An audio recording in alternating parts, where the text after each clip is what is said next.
Halo pemirsa Antonwin Channel ID, kembali lagi di Antonwin Channel ID. Tema kali ini membahas tentang propaganda ilusi alam Melayu Mahawangsa, di mana propaganda ilusi alam Melayu Mahawangsa sengaja diciptakan dan diproklamirkan oleh negara Malaysia. Di sisi lain, propaganda ilusi alam Melayu Mahawangsa ingin menjadikan pusat peradaban Nusantara. Namun, gagasan itu ditolak oleh seluruh rakyat Indonesia karena dianggap negara Malaysia terlalu berhalusinasi. Di satu sisi, negara Malaysia tidak mencerminkan peradaban-peradaban Nusantara, justru mereka mengikuti negara-negara Barat. Di video kali ini ada cerita dari Malaysia mengenai peradaban yang ada di semenanjung Malaysia. Saksikan video yang satu ini dan jangan lupa subscribe. Pada tahun 1516, Duarte Barbosa, seorang penulis Portugis, ada mengatakan dalam catatan beliau, Kedah adalah sebuah kota yang sibuk dan menjadi tumpuan kapal-kapal Arab datang dari pelosok dunia untuk berdagang. Dalam sebuah buku berjudul The Golden Chersonis, hasil karangan Paul Whitley telah menyatakan bahawa kerajaan Kedah Tua telah didapati dalam catatan Cina pada tahun 638 Masihi. Catatan itu menceritakan tentang pengutusan seorang duta kerajaan Kedah Tua ke China. Dalam catatan Ma Tuan Lin, dinyatakan bahawa Jia Cha, yakni Kedah, menghantar utusannya ke istana China pada tahun 638 Masihi.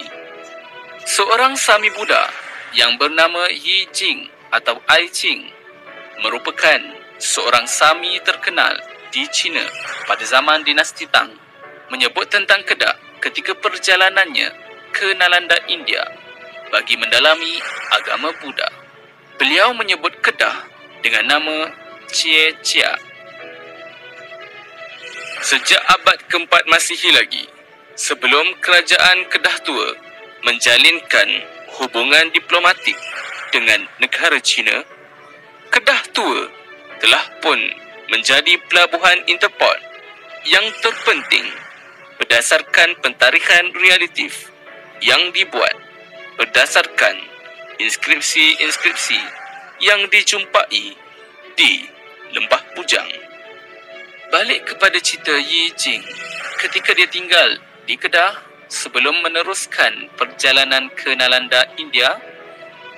Pada tahun 671 Masihi, kerajaan Kedah Tua masih sebuah kerajaan yang bebas, dan Yi Jing juga ada menyatakan bahawa kesemua perjalanan beliau dilakukan dengan menggunakan kapal Melayu. Pada tahun 685 Masihi, Yi Jing dalam perjalanan pulang ke tanah air beliau, dia menyinggah sekali lagi di Kedah dan melaporkan bahawa Kedah pada ketika itu sudah berada di bawah naungan Sriwijaya berserta dengan kerajaan Moloyu, yakni Jambi. Dan dia juga menyebut tentang ada biarawan lain yang ikut sama dengan beliau juga meninggal dunia di Kedah. Seterusnya, kerajaan Sriwijaya sememangnya sudah dikenali oleh dunia Arab sejak dari zaman pemerintahan Khalifah Muawiyah bin Abu Sufyan, Khalifah Daulah Umayyah yang pertama. Kerajaan Sriwijaya yang berpusat di Palembang mempunyai wilayah pemerintahan yang luas sehingga ke semenanjung Tanah Melayu, termasuk Kedah Tua. Hubungan di antara Kedah Tua dan dunia Arab dikatakan terjalin selewat-lewatnya pada abad ke-9, di mana Matu Wang Shilling zaman Khalifah Al-Mutawallil bertarikh tahun 848 Masihi ditemui di Lembah Bujang.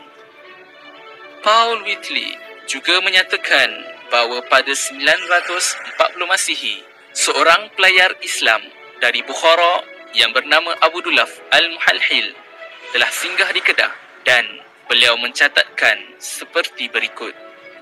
Apabila aku tiba di Kedah, aku mendapati tempat ini merupakan tempat yang cantik, yang mana ianya dikelilingi oleh dinding-dinding kubunya, taman-taman bunga dan air yang mengalir dari mata air.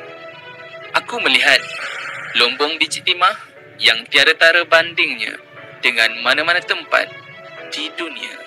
Di dalam kota, aku melihat pembuat-pembuat pedang Kalai, iaitu pedang asal orang India. Sebagaimana di China, orang-orang di sini memakan daging yang tidak disembelih. Masyarakat di sini memiliki sistem perundangan yang mana ianya meliputi penggunaan penjara dan sistem denda sebagai salah satu bentuk hukuman.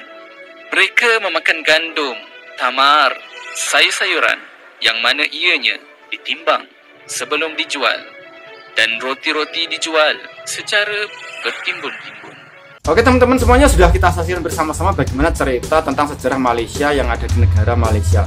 Bagaimana dia menceritakan tentang kerajaan yang ada di Semenanjung, yaitu Kedah Tua, dan bagaimana geografis Semenanjung, di mana geografi Semenanjung ini adalah pusat peradaban dunia. Jadi perdagangan dunia selalu lewat di area Semenanjung tersebut, dan dikatakan bahwa Semenanjung ini adalah pusat peradaban dunia. Dan menurut orang Malaysia ini ada beberapa teori-teori, ada beberapa catatan ya di dunia tentang kehebatan, ketamadunan Semenanjung ini. Dan disitu dikatakan bahwa Kedah Tua ini adalah kerajaan yang tertua di kawasan Asia Tenggara, bahkan lebih tua dari kerajaan Sriwijaya Majapahit ataupun Kutai Kartanegara sekalipun, karena sudah ada sejak 500 tahun sebelum Masehi ya teman-teman. Jadi cerita-cerita di Malaysia ini memang ditambah-tambahi karena negara Malaysia ini adalah dibayang-bayangi kerajaan besar ya di Indonesia, seperti kerajaan Majapahit ataupun Sriwijaya, sehingga rakyat Malaysia ini tidak nyaman. Dan dia coba menggali kehebatan kerajaan-kerajaan yang ada di Semenanjung, dan diyakini bahwa kerajaan Kedah Tua ini lebih besar daripada kerajaan Majapahit ataupun Sriwijaya, dan juga lebih tua. Dan inilah yang dicoba diangkat oleh orang Malaysia, supaya Malaysia ini, masyarakat Malaysia ini tidak terpengaruhi, terbayang-bayang dari kerajaan besar yang ada di Indonesia, yaitu Sriwijaya dan Majapahit. Dan ini untuk apa? Untuk meningkatkan rasa bangga, rasa nasionalisme kepada rakyat Malaysia, supaya tidak terbayang-bayang kerajaan-kerajaan besar di Indonesia. Dan itulah fungsinya untuk mempropaganda sejarah, walaupun sejarah yang dia katakan itu sebenarnya tidak masuk akal gitu. Kalau memang kerajaan Kedah Tua ini besar, seharusnya namanya lebih besar dari kerajaan Sriwijaya ataupun Majapahit, tapi kenyataan tidak. Kedah Tua ini hanya meninggalkan candi Bujang Lapuk, maksudnya itu Lembah Bujang ya teman-teman. Jadi meninggalkan candi, yaitu namanya Candi Lembah Bujang, yang tingginya hanya 1 meter kotor. Itulah tolak ukur ketamadunan, kebesaran kerajaan Kedah Tua. Ya hanya itu yang bisa ditampilkan, yaitu Candi Lembah Bujang yang seperti jamban kalau orang Indonesia mengatakan. Oke teman-teman, bagaimana menurut Anda? Silahkan teman-teman berkomentar di bawah kolom komentar ini. Cukup sekian video dari saya. Apabila ada kesalahan, mohon maaf yang sebesar-besarnya. Wassalamualaikum warahmatullahi wabarakatuh. Salam NKRI.